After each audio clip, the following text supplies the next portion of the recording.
ಅಂದ್ರೆ ಇಂದಿನ ನಮ್ಮ ಈ ಆಳವಾದ ವಿಶ್ಲೇಷಣೆಗೆ ಸ್ವಾಗತ. ಇವತ್ತು ನಾವು ಒಂದು ಬಹಳ ಕುತೂಹಲಕಾರಿ ವಿಷಯದ ಬಗ್ಗೆ ಚರ್ಚೆ ಮಾಡ್ತಿದ್ದೀವಿ. ಸ್ವಲ್ಪ ಊಹಿಸ್ಕೊಳ್ಳಿ, ಇಡೀ ಬ್ರಹ್ಮಾಂಡದಲ್ಲೇ ಅತ್ಯಂತ ಬುದ್ಧಿವಂತ ಎನ್ಸ್ಕೊಂಡವರು, ಜ್ಞಾನದ ತುದಿಯಲ್ಲಿರೋವರು ಕೇವಲ ಒಂದು 3.25 ಗಂಟೆಗಳಲ್ಲಿ ಬೀದಿಗೆ ಬಂದ್ರೆ ಹೇಗಿರತ್ತೆ? ಖಂಡಿತ. ಬೀದಿಗೆ ಬಂದು ಸಾಮಾನ್ಯರಂತೆ ಪ್ರಾಣಭಿಕ್ಷೆ ಬೇಡುವಂತಾದ್ರೆ ಅದು ನಿಜಕ್ಕೂ ಆಶ್ಚರ್ಯ ಅಲ್ವಾ? ಹೌದು. ಇವತ್ತು ನಾವು ನೋಡ ಹೊರಟಿರೋ ವಿಷಯ ಕೇವಲ ಒಂದು ಪ್ರಾಚೀನ ಕಥೆ ಅಲ್ಲ, ಬದಲಾಗಿ ಮನುಷ್ಯನ ಅಹಂಕಾರ ಮತ್ತೆ ಆ ಕಾಲದ ಅಟ್ಟಾಸದ ನಡುವೆ ನಡೆಯುವ ಒಂದು ಅದ್ಭುತವಾದ ಸಂಘರ್ಷ. ನಿಜ. ಇಂದಿನ ನಮ್ಮ ಅಧ್ಯಯನದ ಮೂಲವಸ್ತು ಬಂದು ಶ್ರೀ ಶನೈಶ್ಚರ ಚರಿತ ಪುರಾಣ, ಅದರ ಚತುರ್ಥ ಸಂಧಿಯ ದ್ವಿತೀಯ ಭಾಗ. ಅಂದ್ರೆ ಇದನ್ನು ಅಷ್ಟಮ ಸವಿಗಥಾ ಸಂಧಿ ಅಂತ ಕೂಡ ಕರೀತಾರೆ. ಹೌದು. ಈ ಕೃತಿಯ ಹಿನ್ನೆಲೆ ಬಗ್ಗೆ ಸ್ವಲ್ಪ ಹೇಳಲೇಬೇಕು ಇಲ್ಲಿ. ಅಂದ್ರೆ ಬಹಳ ರೋಚಕವಾದ ಸಂಗತಿಗಳು ಸಿಗ್ತವೆ. ಮೂಲತಃ ಮರಾಠಿ ಭಾಷೆಯಲ್ಲಿ ತಾತಾರ್ಯ ಮಹಿಪತಿಯವರು ಬರೆದ ಕೃತಿ ಇದು. ಓಹೋ, ಮರಾಠಿ ಮೂಲನಾ ಇದು? ಹೌದು. ಅಲ್ಲಿಂದ ಪ್ರೇರಣೆ ಪಡೆದು ಇದನ್ನು ಅತ್ಯಂತ ಸರಳ ಹಾಗೂ ಸುಂದರವಾದ ಕನ್ನಡದಲ್ಲಿ ರಚಿಸಲಾಗಿದೆ. ಈ ಕನ್ನಡ ರೂಪವನ್ನು ನೀಡಿದ ಕೀರ್ತಿ ಸೀತಾರಾಮಾಚಾರ್ಯ ಮತ್ತು ತುಳಸಾ ಅವರ ಪುತ್ರರಾದ ಶ್ರೀಧರಾಚಾರ್ಯರಿಗೆ ಸಲ್ಲುತ್ತೆ. ಅಂದ್ರೆ ಆ ಮೂಲ ಭಕ್ತಿಭಾವ ಎಲ್ಲೂ ಕಳೆದೋಗಿಲ್ಲ. ಖಂಡಿತ ಇಲ್ಲ. ತಾತ್ವಿಕ ಸಾರವನ್ನು ಎಳ್ಳಷ್ಟೂ ಕಳೆದುಕೊಳ್ಳದೆ ಸಾಮಾನ್ಯ ಓದುಗರಿಗೂ ಅರ್ಥವಾಗುವಂತೆ ಕಟ್ಟಿಕೊಟ್ಟಿರುವ ರೀತಿ ನಿಜಕ್ಕೂ ಮೆಚ್ಚುವಂಥದ್ದು. ಇಲ್ಲಿ ಬರೀ ಕಥೆ ಇಲ್ಲ, ಬದುಕಿನ ಮೌಲ್ಯಗಳು ಕುರಿತಾದ ಒಂದು ಗಂಭೀರವಾದ ಒಳನೋಟ ಇದೆ.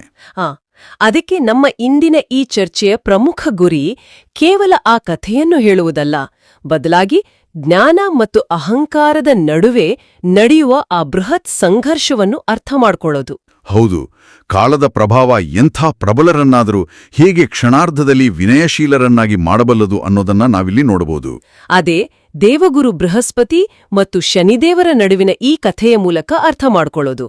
ಮನುಷ್ಯ ಸ್ವಭಾವದ ಸೂಕ್ಷ್ಮತೆಗಳನ್ನು, ವಿಶೇಷವಾಗಿ ನಮ್ಮ ಆ ಅಹಂಕಾರದ ಮಿತಿಗಳನ್ನು ಈ ಮೂಲವಸ್ತು ಬಹಳ ನಾಟಕೀಯವಾಗಿ ತೆರೆದಿಡುತ್ತೆ. ಇದು ನಿಜಕ್ಕೂ ಒಂದು ಕನ್ನಡಿಯ ಇದ್ದಂತೆ ನೋಡಿ. ಅಧಿಕಾರ, ಅಪಾರವಾದ ಜ್ಞಾನ ಮತ್ತೆ ಅದರ ಬೆನ್ನಲ್ಲೇ ಬರುವ ಗರ್ವ ಒಟ್ಟಿಗೆ ಸೇರಿದಾಗ ಏನಾಗುತ್ತೆ ಅಂತ ಈ ಕಥೆ ಅದ್ಭುತವಾಗಿ ಚಿತ್ರಿಸುತ್ತೆ.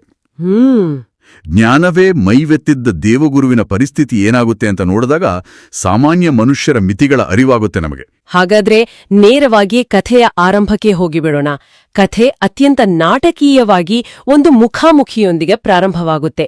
ಗ್ರಹಗಳಲ್ಲೇ ಅತ್ಯಂತ ಶ್ರೇಷ್ಠ ಹಾಗೂ ಕರ್ಮಫಲದಾತನಾದ ಶನಿದೇವರು ಸಾಕ್ಷಾತ್ ದೇವಗುರು ಬೃಹಸ್ಪತಿಯ ಬಳಿ ಬರ್ತಾರೆ. ಹೌದು. ಬಂದು ಆ 7.5 ವರ್ಷಗಳ ಕಾಲ ಅನುಮತಿ ಕೇಳ್ತಾರೆ. ಅಂದ್ರೆ ನಾವು ದೈನಂದಿನ ಭಾಷೆಯಲ್ಲಿ ಸಾಮಾನ್ಯವಾಗಿ ಕರೆಯುವ ಆ 7.5 ಅವಧಿ ಪೀಡಿಸಲು ಅನುಮತಿ ಕೇಳ್ತಾರೆ. ಆದ್ರೆ ಇಲ್ಲೇ ಅಹಂಕಾರದ ದೊಡ್ಡದೊಂದು ಪ್ರವೇಶ ಆಗೋದು. ನಿಜ. ಜ್ಞಾನದ ಒಡೆಯನಾದ ಗುರುವಿಗೆ ತನ್ನ ಶಕ್ತಿ, ತನ್ನ ಪಾಂಡಿತ್ಯದ ಮೇಲೆ ಅಪಾರವಾದ ಗರ್ವ ಇರುತ್ತೆ. ಕನಿಷ್ಠ ಒಂದು ಗಳಿಗೆಯೂ ತನ್ನನ್ನು ಕಾಡಬಾರದು. ನನ್ನಂತಹ ಮಹಾನ್ ಜ್ಞಾನಿಯನ್ನು ನೀನೇನು ಮಾಡಬಲ್ಲೆ ಅನ್ನೋ ಧಾಟಿಯಲ್ಲಿ ನಿರಾಕರಿಸ್ತಾರೆ ಅವರು. ಇಲ್ಲಿ ಗಮನಿಸಬೇಕಾದ ಅತ್ಯಂತ ಆಕರ್ಷಕ ವಿಷಯ ಅಂದ್ರೆ ಆ ಅತಿಯಾದ ಕುರುಡು ಆತ್ಮವಿಶ್ವಾಸ. ಜ್ಞಾನದ ಅಧಿದೇವತೆಯಾದ ಬೃಹಸ್ಪತಿಗೂ ಅಹಂಕಾರ ಬಡಿದಿದೆ ಅನ್ನೋದು ಇಲ್ಲಿನ ಅತಿದೊಡ್ಡ ವಿಪರ್ಯಾಸ ಅಲ್ವಾ? ಹೌದು. ಆಮೇಲೆ ಶನಿದೇವರು ಅತ್ಯಂತ ವಿನಯದಿಂದಲೇ ತಮ್ಮ ಕರ್ತವ್ಯದ ಬಗ್ಗೆ ಹೇಳ್ತಾರೆ. ಖಂಡಿತ. ನಾನು ಕರ್ಮಫಲದಾತ, ಪ್ರಕೃತಿಯ ನಿಯಮದ ಪ್ರಕಾರ ನಿಮ್ಮಂಥ ದೊಡ್ಡವರ ಬಳಿಯೂ ನಾನು ಬರಲೇಬೇಕು ಅಂತಾರೆ. ಇಲ್ಲದಿದ್ರೆ ನನ್ನ ಕರ್ತವ್ಯಕ್ಕೆ ಬೆಲೆಯೆಲ್ಲಿದೆ ಅಂತ ಕೇಳ್ತಾರೆ. ಆದ್ರೆ ಗುರುಗಳು ಒಪ್ಪೋದೇ ಇಲ್ಲ. ಒಪ್ಪಲ್ಲ. ತಾವು ಆ ಕಾಲದ ನಿಯಮಗಳಿಗಿಂತ ಮಿಗಿಲಾದವರು ಅನ್ನೋ ಭ್ರಮೆ ಅವರದ್ದು. ಕೊನೆಗೆ ನೋಡಿ, ಇಬ್ಬರ ನಡುವೆ ಒಂದು ರೀತಿಯ ವ್ಯಾಪಾರದ ತರಹ ಚೌಕಾಸಿ ನಡೆಯುತ್ತೆ.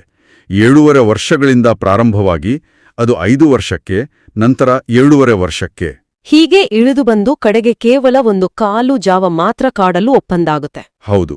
1 ಜಾವ ಅಂದ್ರೆ ಸುಮಾರು 3 ಗಂಟೆ, ಕಾಲು ಜಾವ ಅಂದ್ರೆ 3/4 ಗಂಟೆ. ಒಟ್ಟಾರೆಯಾಗಿ ನಮ್ಮ ಇಂದಿನ ಲೆಕ್ಕಾಚಾರದಲ್ಲಿ ಸುಮಾರು 3.25 ಗಂಟೆ. ಆ ಕಾಲ ಮಾತ್ರ ಶನಿಯ ಪ್ರಭಾವಕ್ಕೆ ಒಳಗಾಗಲು ಗುರುಗಳು ಒಪ್ಪಿಕೊಳ್ತಾರೆ. ಕೇವಲ 3.25 ಗಂಟೆ. ಆ ಕ್ಷಣದಲ್ಲಿ ದೇವಗುರುವಿಗೆ ಖಂಡಿತ ಅನಿಸಿರಬೇಕು, ಇದೇನು ಮಹಾ, ಕಣ್ಣು ಮುಚ್ಚಿ ಧ್ಯಾನ ಮಾಡ್ತಾ ಕುಳಿತರೆ ಈ ಸಮಯ ಕ್ಷಣಾರ್ಧದಲ್ಲಿ ಕಳೆದು ಹೋಗುತ್ತೆ ಅಂತ. ಇಷ್ಟು ಅಲ್ಪ ಸಮಯವನ್ನು ಬಹಳ ಸುಲಭವಾಗಿ ಮೀರಿ ನಿಲ್ಲಬಲ್ಲೆ ಅನ್ನೋ ಭ್ರಮಕ್ ಅವರು ಒಂದು ವಿಚಿತ್ರವಾದ ತಂತ್ರ ಮಾಡ್ತಾರೆ. ತಮ್ಮ ಆ ದಿವ್ಯವಾದ ದೇವತೆಗರ ವಸ್ತ್ರಗಳನ್ನು ತ್ಯಜಿಸಿ ಹಳೆಯ ಬಡಿಗೆ ಮತ್ತು ಜೋಳಿಗೆ ಹಿಡಿದು ಸಾಮಾನ್ಯ ನಿರ್ಗತಿಕ ಸನ್ಯಾಸಿಯ ವೇಷ ಧರಿಸ್ತಾರೆ. ಯಾರಿಗೂ ಗುರುತು ಸಿಗದಂತೆ. ಹೌದು, ಭೂಲೋಕದಲ್ಲಿ ಗಂಗೆಯ ತೀರಕ್ಕೆ ಹೋಗಿ ಮೌನವಾಗಿ ಸ್ನಾನ ಸಂಧ್ಯಾವಂದನೆ ಮಾಡಿಕೊಂಡು ಈ 3 ಗಂಟೆ ಕಳೆದುಬಿಡುವ ಯೋಜನೆ ಮಾಡ್ತಾರೆ. ಇಲ್ಲೇ ಆ ಮನೋವೈಜ್ಞಾನಿಕಾಂಶ ಕೆಲಸ ಮಾಡೋದು. ತಾನು ಕಣ್ಣಿಗೆ ಕಾಣದಂತೆ ಬಚ್ಚಿಟ್ಕೊಂಡ್ರೆ ಕಾಲದ ಪ್ರಭಾವದಿಂದ ತಪ್ಪಿಸಿಕೊಳ್ಳಬಹುದು ಅನ್ನೋದು ಗುರುವಿನ ಮುಗ್ಧತೆಯೋ ಅಥವಾ ಮಿತಿಮೀರಿದ ಗರ್ವವೋ ತಿಳಿಯದು. ನಿಜ. ಆದರೆ ಪ್ರಕೃತಿಯ ನಿಯಮ ಯಾರಿಗೂ ಕಾಯುವುದಿಲ್ಲ ನೋಡಿ. ಇದೇ ವೇಳೆ ಶನಿದೇವರು ಸುಮ್ನಿರ್ತಾರಾ? ಖಂಡಿತ ಇಲ್ಲ. ಅವರು ಪಿಂಗಳ ಎಂಬ ಹೆಸರಿನ ಒಬ್ಬ ಸಾಮಾನ್ಯ ಕಲ್ಲಂಗಡಿ ಮಾರುವವನ ವೇಷದಲ್ಲಿ ಅದೇ ಗಂಗಾ ತೀರಕ್ಕೆ ಬರ್ತಾರೆ. ಸನ್ಯಾಸಿ ವೇಷದಲ್ಲಿದ್ದ ಗುರುಗಳು ಈ ಪಿಂಗಳನ ಬಳಿ ಬಂದು 2 ಕಲ್ಲಂಗಡಿ ಹಣ್ಣುಗಳನ್ನು ಕೊಂಡು ತಮ್ಮ ಜೋಳಿಗೆಯಲ್ಲಿ ಹಾಕೊಳ್ತಾರೆ. ಇದು ಮೇಲ್ನೋಟಕ್ಕೆ ಕೇವಲ ಹಣ್ಣುಗಳನ್ನ ಕೊಳ್ಳುವ ಸಾಮಾನ್ಯ ಕ್ರಿಯೆತರ ಕಾಣುತ್ತೆ. ಹೌದು, ಆದ್ರೆ ಇದು ಮುಂದೆ ಎದುರಾಗುವ ಅತಿ ಭೀಕರ ವಿಪತ್ತಿನ ಒಂದು ದೊಡ್ಡ ಮುನ್ಸೂಚನೆ. ಇಲ್ಲಿ 1 ನಿಮಿಷ, ಇದೊಂದು ಆಸಕ್ತಿದಾಯಕ ಪ್ರಶ್ನೆ ಹುಟ್ಟುಹಾಕತ್ತೆ ನೋಡಿ. ಜ್ಞಾನದ ಅಧಿದೇವತೆ ತಾನು ಆ ಕಾಲಪುರುಷನಿಂದ ಬಚ್ಚಿಟ್ಟುಕೊಳ್ಳಲು ಪ್ರಯತ್ನ ಪಡ್ತಿರುವಾಗ ಸುಮ್ಮನೆ ಧ್ಯಾನ ಮಾಡ್ಕೊಂಡಿರೋದನ್ನ ಬಿಟ್ಟು ಒಬ್ಬ ಅಪರಿಚಿತನಿಂದ ಕಲ್ಲಂಗಡಿ ಹಣ್ಣುಗಳನ್ನ ಏಕೆ ಕೊಳ್ಳಬೇಕು? ಇದೊಂದು ತರ್ಕಬದ್ಧವಲ್ಲದ ನಿರ್ಧಾರ ಅಲ್ವಾ? ಅತ್ಯಂತ ಸೂಕ್ಷ್ಮವಾದ ಪ್ರಶ್ನೆ ಇದು. ವಾಸ್ತವದಲ್ಲಿ ವಿಪತ್ತು ಅಥವಾ ಕೆಟ್ಟ ಕಾಲ ಎದುರಾದಾಗ ಮನುಷ್ಯನ ಬುದ್ಧಿ ಹೇಗೆ ಮಂಕಾಗುತ್ತೆ ಅನ್ನೋದಕ್ಕೆ ಇದೇ ಸಾಕ್ಷಿ. ನಮ್ಮ ವಿನಾಶಕ್ಕೆ ಬೇಕಾದ ವಸ್ತುಗಳನ್ನ ನಾವೇ ನಮ್ಮ ಕೈಯಾರೆ ಆಯ್ಕೆ ಮಾಡಿಕೊಳ್ಳುವಂತೆ ಆ ಕಾಲ ನಮ್ಮನ್ನ ಪ್ರೇರೇಪಿಸುತ್ತೆ ಅನ್ನೋದನ್ನ ಈ ಘಟನೆ ಸಾಂಕೇತಿಕವಾಗಿ ಹೇಳುತ್ತೆ. ಅಂದ್ರೆ ಹಣ್ಣುಗಳನ್ನು ಕೊಳ್ಳುವ ಆ ಸಣ್ಣ ನಿರ್ಧಾರವೇ ಅವರ ಪಾಲಿಗೆ ಮರಣಶಾಸನ ಆಗುತ್ತೆ ಅನ್ನೋದು ಅವರಿಗೆ ಆ ಕ್ಷಣದಲ್ಲಿ ಅರಿವಿರಲ್ಲ. ಹೌದು, ಅಹಂಕಾರ ಜ್ಞಾನದ ಕಣ್ಣನ್ನು ಹೇಗೆ ಕಟ್ಟುತ್ತೆ ಅನ್ನೋದಕ್ಕೆ ಇದೊಂದು ಶ್ರೇಷ್ಠ ಉದಾಹರಣೆ. ಅದ್ಭುತವಾದ ವಿಶ್ಲೇಷಣೆ. ಈಗ ಕಥೆಯ ಮತ್ತೊಂದು ಮಗ್ಗುಲಿಗೆ ಬರೋಣ. ಇಲ್ಲಿ ಕುತೂಹಲ ದುಪ್ಪಟ್ಟಾಗುತ್ತೆ. ಒಂದು ಕಡೆ ದೇವಗುರು ಬೃಹಸ್ಪತಿ ಆ ಸನ್ಯಾಸಿಯ ವೇಷದಲ್ಲಿ ಕಲ್ಲಂಗಡಿಗಳನ್ನು ಜೋಳಿಗೆಯಲ್ಲಿ ಹಾಕ್ಕೊಂಡು ಮೌನವಾಗಿ ಕುಳಿತಿದ್ದಾರೆ. ಅದೇ ಸಮಯದಲ್ಲಿ ಅಲ್ಲಿಂದ ಸ್ವಲ್ಪ ದೂರದಲ್ಲಿರುವ ಕನೋಜ ದೇಶದಲ್ಲಿ ಒಂದು ದೊಡ್ಡ ದುರಂತ ಸಂಭವಿಸುತ್ತೆ. ಆ ಭಾರ್ಗುವರ್ಧನ ರಾಜನ ಕಥೆ. ಹೌದು, ಆ ದೇಶವನ್ನು ಆಳುತ್ತಿದ್ದ ರಾಜ ಭಾರ್ಗುವರ್ಧನ ಮತ್ತೆ ಆತನ ನಂಬಿಕೆಕಸ್ತ ಮಂತ್ರಿ ಮಣಿಮಂತ, ಇವರಿಬ್ಬರ ಯುವ ಪುತ್ರರು ಒಟ್ಟಿಗೆ ಕಾಡಿಗೆ ಬೇಟೆಗೆಂದು ಹೋಗಿರ್ತಾರೆ. ಆದರೆ ಸಂಜೆಯಾದ್ರೂ ರಾತ್ರಿಯಾದ್ರೂ ಅವರು ಹಿಂದಿರುಗುವುದಿಲ್ಲ, ನಾಪತ್ತೆ ಆಗ್ತಾರೆ. ಆ ಅರಮನೆಯಲ್ಲಿ ಆ ಇಬ್ಬರು ತಂದೆಯರ ಮನಸ್ಸಿನಲ್ಲಿ ಉಂಟಾಗುವ ಆತಂಕ ಎಂಥದ್ದು ಅನ್ನೋದನ್ನು ನಾವಿಲ್ಲಿ ಊಹಿಸ್ಕೊಳ್ಬೇಕು. ಇಡೀ ರಾಜ್ಯದಲ್ಲಿ ಹಾಹಾಕಾರ ಶುರುವಾಗುತ್ತಲ್ವಾ? ಖಂಡಿತ. ರಾಜ ತಕ್ಷಣವೇ ತನ್ನ ಅತ್ಯುತ್ತಮ ದೂತರನ್ನೂ ಸೈನಿಕರನ್ನೂ ಕಾಡಿನ ಮೂಲೆಗಳಿಗೆ ಹುಡುಕಾಟಕ್ಕೆ ಕಳಿಸ್ತಾನೆ. ಆ ದೂತರು ಇಡೀ ಕಾಡು ಮೇಡುಗಳನ್ನು ಅಲೆದು ಕೊನೆಗೆ ಇದೇ ಗಂಗಾತೀರಕ್ಕೆ ಬಂದು ತಲುಪ್ತಾರೆ. ಅಲ್ಲಿ ಅವರಿಗೆ ಕಾಣೋದ್ಯಾರು? ಇದೇ ನಮ್ಮ ದೇವಗುರು ಬೃಹಸ್ಪತಿ. ಹೌದು, ಮೌನವಾಗಿ ಕಣ್ಣು ಮುಚ್ಚಿ ಧ್ಯಾನ ಮಾಡುತ್ತಿರುವ ಸನ್ಯಾಸಿ. ದೂತರು ಆತುರದಲ್ಲಿ ಬಂದು ಆ ಸನ್ಯಾಸಿಯ ಬಳಿ ಕೇಳ್ತಾರೆ, ಸ್ವಾಮಿ, ಈ ಕಡೆ ಯಾರಾದ್ರೂ 2 ಯುವಕರು ಬಂದಿದ್ದನ್ನು ನೀವು ನೋಡ್ದಿರಾ ಅಂತ. ಆಗ ಗುರುಗಳಿಗೆ ತಾವು ಮೌನವ್ರತದಲ್ಲಿರೋದು ನೆನ್ಪಾಗುತ್ತೆ. ಆದ್ರೂ ಆ ಭಟರ ಕಾಟ ತಾಳಲಾರದೆ ಮೌನ ಮುರಿದ್ರು, ನಾನೇನು ಕಂಡಿಲ್ಲ, ನನ್ನ ಪಾಡಿಗೆ ಧ್ಯಾನದಲ್ಲಿದ್ದೆ ಅಂತ ಉತ್ತರಿಸ್ತಾರೆ. ಆದ್ರೆ ಅಷ್ಟರಲ್ಲಿ ದೂತರ ಕಣ್ಣು ಆ ಗುರುವಿನ ಪಕ್ಕದಲ್ಲೇ ಇರಿಸಿದ್ದ ಆ ಜೋಳಿಗೆಯ ಮೇಲೆ ಬೀಳುತ್ತೆ. ಮುಂದಿನ ದೃಶ್ಯ ನಿಜಕ್ಕೂ ಬೆಚ್ಚಿ ಬೀಳಿಸುವಂತಿರುತ್ತೆ. ಹೌದು, ಇದನ್ನು ನಾವು ವಿಶಾಲ ದೃಷ್ಟಿಕೋನದಿಂದ ನೋಡಿದಾಗ ಕಷ್ಟಕಾಲದಲ್ಲಿ ನಮ್ಮ ಕಣ್ಣಿಗೆ ಕಾಣುವ ವಾಸ್ತವ ಹೇಗೆ ಕ್ಷಣಾರ್ಧದಲ್ಲಿ ಸಂಪೂರ್ಣ ಭ್ರಮೆಯಾಗಿ ಬದಲಾಗುತ್ತೆ ಅನ್ನೋದು ಅರ್ಥ ಆಗುತ್ತೆ. ಶನಿಯ ಮಾಯೆಯ ಪ್ರಭಾವ ಇಲ್ಲಿ ಅತ್ಯಂತ ತೀವ್ರವಾಗಿ ಕೆಲಸ ಮಾಡುತ್ತೆ. ಅಂದ್ರೆ ಆ ಜೋಳಿಗೆಯಲ್ಲಿದ್ದ ಕಲ್ಲಂಗಡಿಗಳು ಕಲ್ಲಂಗಡಿಗಳಾಗಿ ಕಾಣೋದಿಲ್ಲ. ಇಲ್ಲ, ಬದಲಾಗಿ ಆ ನಾಪತ್ತೆಯಾಗಿದ್ದ 2 ಯುವಕರ ಕತ್ತರಿಸಿದ ರಕ್ತಸಿಕ್ತ ತಲೆಗಳಾಗಿ ಕಾಣ್ತವೆ. ಆ ಜೋಳಿಗೆಯಿಂದ ತಾಜಾ ನೆತ್ತರು ಸುರಿಯುತ್ತಿರುತ್ತೆ ನೋಡಿ. ಎಂಥ ಘೋರ ದೃಶ್ಯ ಅಲ್ವಾ? ಹೌದು, ದೂತರಿಗೆ ತಾವು ನೋಡ್ತಿರುವುದು ಕೇವಲ ಭ್ರಮೆ ಅಂತ ಒಂದು ಕ್ಷಣವೂ ಅನ್ಸೋದೇ ಇಲ್ಲ. ಅವರ ಕಣ್ಣಿಗೆ ಕಾಣ್ತಿರುವ ಆ ವಾಸ್ತವವೇ ಸತ್ಯವಾಗ್ಬಿಡುತ್ತೆ. ಕಥೆಯ ಅತ್ಯಂತ ರೋಚಕ ಘಟ್ಟ ಇದು.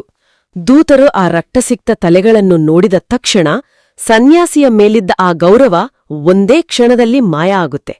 ಆತನನ್ನು ವೇಷಡಂಭಕ, ನರರ ಭಕ್ಷಕ, ಅಂದ್ರೆ ಕಪಟ ಸನ್ಯಾಸಿ, ಮನುಷ್ಯರನ್ನು ತಿನ್ನುವ ರಾಕ್ಷಸ ಅಂತ ಕಟುವಾಗಿ ನಿಂದಿಸಲು ಶುರು ಮಾಡ್ತಾರೆ.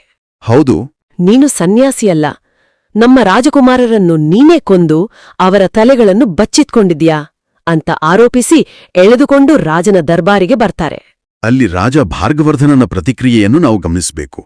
ತನ್ನ ಹೆತ್ತ ಮಗನ ಕತ್ತರಿಸಿದ ತಲೆಯನ್ನು ನೋಡಿದ ಯಾವ ತಂದೆಯಾನೂ ಹೇಗಾಗ್ತಾನೆ?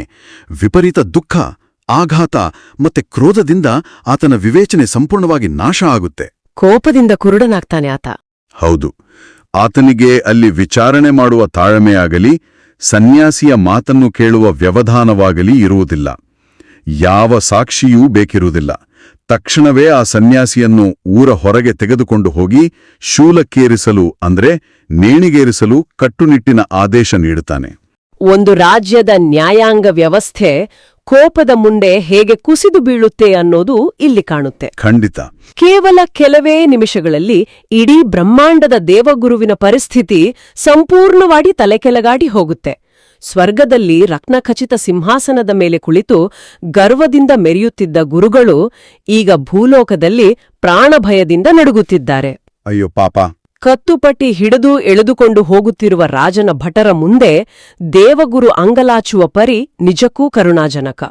ಅವರು ಕಣ್ಣೀರು ಹಾಕುತ್ತಾ, ನನಗೆ ಕೇವಲ 2 ಗಳಿಗೆ ಸಮಯ ಕೊಡಿ, ದಯವಿಟ್ಟು ಕಾಯಿರಿ, ನಿಮಗೆ 10,000 ಬಂಗಾರದ ನಾಣ್ಯಗಳನ್ನು ಕೊಡ್ತೀನಿ, ನನ್ನನ್ನು ಈಗಲೇ ಕೊಲ್ಲಬೇಡಿ ಅಂತ ಭಿಕ್ಷೆ ಬೇಡ್ತಾರೆ. ಯೋಚಿಸಿ, ಜ್ಞಾನದ ಅಧಿದೇವತೆ ತಾನು ಬದುಕಲು ಕೇವಲ 10 ನಿಮಿಷದ ಜೀವದಾನ ಕೇಳುವ ಪರಿಸ್ಥಿತಿ. ಇದು ಒಂದು ಬಹಳ ಆಳವಾದ ತಾತ್ವಿಕ ಪ್ರಶ್ನೆಯನ್ನು ಹುಟ್ಟುಹಾಕುತ್ತೆ. ಜ್ಞಾನ, ಸಂಪತ್ತು ಮತ್ತು ಶಕ್ತಿಯ ಉತ್ತುಂಗದಲ್ಲಿದ್ರೂ ಪ್ರಕೃತಿಯ ನಿಯಮದ ಮುಂದೆ ಅವೆಲ್ಲವೂ ಎಷ್ಟು ಶೂನ್ಯವಾಗ್ತವೆ ಅಲ್ವಾ? ಹೌದು. ಅಪಾರವಾದ ಜ್ಞಾನವಿದ್ದ ಮಾತ್ರಕ್ಕೆ ಕಾಲವನ್ನು ಗೆಲ್ಲಬಹುದು ಅಂತ ಅಹಂಕಾರ ಪಡಬಾರ್ದು ಅನ್ನೋದು ಇಲ್ಲಿಯೇ ಸಾಬೀತಾಗೋದು. ಆತ ಬೇಡಿಕೊಳ್ತಿದ್ದ ಆ 2 ಗಳಿಗೆ ಸಮಯ ಕಳೆಯುತ್ತೆ ಅಂದ್ರೆ ಸ್ವರ್ಗದಲ್ಲಿ ಶನಿದೇವರೊಡನೆ ಮಾಡಿಕೊಂಡಿದ್ದ ಆ ಒಂದು ಕಾಲು ಜಾವದ ಅಂದ್ರೆ 3 ಗಂಟೆಯ ಅವಧಿ ನಿಖರವಾಗಿ ಅದೇ ಕ್ಷಣಕ್ಕೆ ಮುಕ್ತಾಯ ಆಗುತ್ತೆ. ಆ ನಿರ್ದಿಷ್ಟ ಅವಧಿ ಮುಗಿದ ತಕ್ಷಣ ಇಡೀ ವಾತಾವರಣವೇ ಸಂಪೂರ್ಣವಾಗಿ ಬದಲಾಗುತ್ತೆ ನೋಡಿ. ಕಾಡಿನಲ್ಲಿ ದಾರಿ ತಪ್ಪಿ ಆಯಾಸಗೊಂಡು ಹಸಿವಿನಿಂದ ಕಂಗೆಟ್ಟಿದ್ದ ಆ 2 ಯುವಕರು ಬೇಟೆಯಿಂದ ಸುರಕ್ಷಿತವಾಗಿ ಅರಮನೆಗೆ ನಡೆದುಕೊಂಡು ಬರ್ತಾರೆ. ವಾವ್, ಎಂಥ ತಿರುವು! ಹೌದು, ಅರಮನೆಯಲ್ಲಿ ನಡೆಯುತ್ತಿದ್ದ ಆ ಭೀಕರ ಶೋಕ, ರೋದನವೆಲ್ಲ ಕ್ಷಣಾರ್ಧದಲ್ಲಿ ಆನಂದವಾಗಿ ಬದಲಾಗುತ್ತೆ.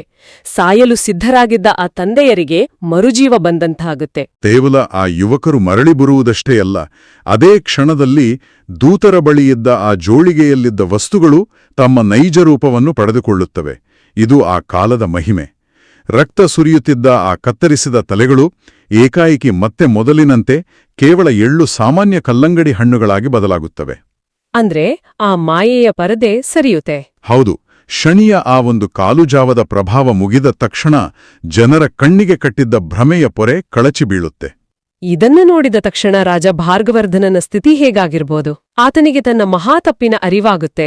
ಯಾವುದೇ ವಿಚಾರಣೆ ನಡೆಸದೆ ಕೇವಲ ಕಣ್ಣಿಗೆ ಕಂಡದ್ದನ್ನು ನಂಬಿ ಆತುರದಿಂದ ಒಬ್ಬ ಅಮಾಯಕ ಸನ್ಯಾಸಿಗೆ ಮರಣದಂಡನೆ ವಿಧಿಸಿದ ನಿರ್ಧಾರಕ್ಕೆ ಆತ ತೀವ್ರವಾಗಿ ಪಶ್ಚಾತ್ತಾಪ ಪಡ್ತಾನೆ. ಖಂಡಿತವಾಗಿಯೂ. ಓಡಿ ಹೋಗಿ ಸನ್ಯಾಸಿ ವೇಷದಲ್ಲಿದ್ದ ಗುರುವಿನ ಪಾದಕ್ಕೆ ಎರಗುತ್ತಾನೆ. ತನ್ನ ಈ ಅಕ್ಷಮ್ಯ ತಪ್ಪನ್ನು ಮನ್ನಿಸುವಂತೆ ಕಣ್ಣೀರು ಹಾಕ್ತಾನೆ. ಪರಿಹಾರವಾಗಿ ಅಪಾರ ಪ್ರಮಾಣದ ಮುತ್ತೂರತ್ನಗಳನ್ನು ನೀಡ್ತಾನೆ. ಅಷ್ಟೇ ಅಲ್ಲ, ಬಗೆ ಬಗೆಯ ಪಕ್ವಾನ್ನಗಳ ಷಡ್ರಸ ಪಾಯಸದ ಭಾರೀ ಭೋಜನವನ್ನು ಏರ್ಪಡಿಸಿ ಕ್ಷಮೆಯಾಚಿಸ್ತಾನೆ. ಅರಮನೆಯ ಅತ್ಯಂತ ಶ್ರೇಷ್ಠ ಭೋಜನ ಅದು. ಆದರೆ ರಾಜನಿಗೆ ತನ್ನ ಆತುರದ ನಿರ್ಧಾರದ ತಪ್ಪಿನ ಅರಿವಾದದ್ದು, ಕ್ಷಮೆ ಕೇಳಿದ್ದು ಒಂದು ಕಡೆಯಾದರೆ ಇಲ್ಲಿ ಕಥೆಯ ಮುಖ್ಯ ತಿರುಳಿದೆ ನೋಡಿ. ಇಲ್ಲಿ ನಿಜವಾದ ಜ್ಞಾನೋದಯ ಆಗೋದು ರಾಜನಿಗಲ್ಲ, ಬದಲಾಗಿ ಸ್ವತಃ ದೇವಗುರುವಿಗೆ. ಹೌದು. ತಾನು ಅರಮನೆಯ ಊಟ ಮಾಡಿ ಉಡುಗೊರೆಗಳನ್ನು ಸ್ವೀಕರಿಸಿದ್ರೂ ಗುರುವಿನ ಮನಸ್ಸಿನಲ್ಲಿ ಆ ಒಂದು ಕಾಲುಜಾವದ ಭಯಾನಕ ಅನುಭವ ಅಚ್ಚಳಿಯದೆ ಉಳಿದುಬಿಡುತ್ತೆ. ಆ ಭಯ ಅವರ ರೋಮರೋಮಗಳಲ್ಲೂ ಹೊಕ್ಕಿರುತ್ತೆ. ಹಾಗಾದ್ರೆ ಇವೆಲ್ಲದರ ಒಟ್ಟು ಅರ್ಥವೇನು? ಈ ಘಟನೆಯ ನಂತರ ಸ್ವರ್ಗಲೋಕಕ್ಕೆ ಮರಳಿದ ದೇವಗುರುವಿನ ಸ್ಥಿತಿ ಹೇಗಿತ್ತು ಅಂತ ಮೂಲೆಯಲ್ಲಿ ಆಯಾಸದಿಂದ ಕುಳಿತಿರುವ ಅವರ ಮ್ಲಾನ ಮುಖವೇ ಹೇಳ್ತಾ ಇತ್ತು. ಅಷ್ಟ್ರಲ್ಲಿ ಅಲ್ಲಿಗೆ ಮತ್ತೆ ಶನಿದೇವರು ಪ್ರವೇಶ ಮಾಡ್ತಾರೆ. ಈ ಬಾರಿಯವರ ಮುಖದಲ್ಲಿ ಒಂದು ಸಣ್ಣ ನಗು. ಬನ್ನಿ ಗುರುಗಳೇ, ಕೇವಲ ಒಂದು ಕಾಲುಜಾವದ ಪೀಡೆ ಹೇಗಿತ್ತು? ಏನಾದ್ರೂ ತೊಂದ್ರೆ ಆಯ್ತಾ? ನಿಮ್ಮ ಜ್ಞಾನ ನಿಮ್ಮನ್ನು ಕಾಪಾಡಿತಾ ಅಂತ ಒಂದ್ ರೀತಿಯ ವ್ಯಂಗ್ಯವಾಗಿ ಕೇಳ್ತಾರೆ. ಆ ಒಂದು ಪ್ರಶ್ನೆ ಗುರುವಿನಲ್ಲಿದ್ದ ಅಲ್ಪ ಸ್ವಲ್ಪ ಗರ್ವ, ಅಹಂಕಾರವನ್ನು ಸಂಪೂರ್ಣವಾಗಿ ಭಂಗ ಮಾಡುತ್ತೆ, ಒಡೆದು ಚೂರ್ಚೂರು ಮಾಡುತ್ತೆ ಅಲ್ವಾ? ಹೌದು. ಆದ್ರೆ ವಿಶೇಷ ಅಂದ್ರೆ ಗುರುಗಳು ಶನಿಯ ಮೇಲೆ ಕೋಪಗೊಳ್ಳುವುದಿಲ್ಲ. ಬದಲಾಗಿ ಅವರಲ್ಲಿ ಒಂದು ವಿಶಿಷ್ಟವಾದ ಕರುಣೆ ಹುಟ್ಟುತ್ತೆ.